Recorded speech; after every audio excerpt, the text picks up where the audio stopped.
Pushpa cinema trick బెడిసి కొట్టింది. గంజాయి రవాణాలో సినిమా ప్రయోగాన్ని అమలు చేసే క్రమంలో ప్లాన్ తలక్రిందులైంది. అంబులెన్సులు వినియోగించి అక్రమాన్ని గట్టెక్కిద్దామనుకున్న వ్యూహం అట్టర్ ఫ్లాప్ అయింది. భద్రాద్రి కొత్తగూడెం జిల్లాలో గంజాయి అక్రమ రవాణా వ్యవహారం వెలుగులోకి వచ్చిన నేపథ్యంలో అంబులెన్సులు సైతం అడ్డదారికి అలవాటు పడ్డాయనే విషయం స్పష్టమవుతోంది.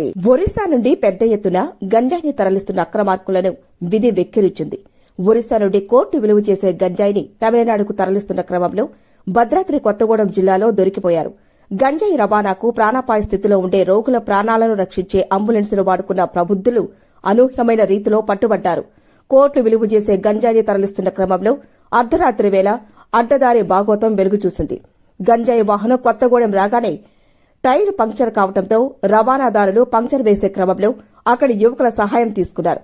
అర్ధరాత్రి వేళలో అంబులెన్స్ ఆగిపోవడంతో పేషెంట్ పరిస్థితి ఏంటో అని అంబులెన్స్ డోర్ తెరవగానే అందులో ఎవరూ కనిపించకపోగా గంజాయి వాసన రావడంతో యువకులు పోలీసుకు సమాచారం ఇవ్వడంతో గంజాయి గుట్టు వెలుగు చూసింది.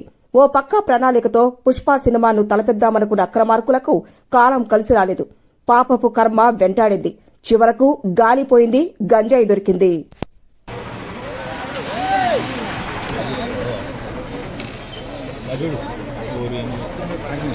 అదే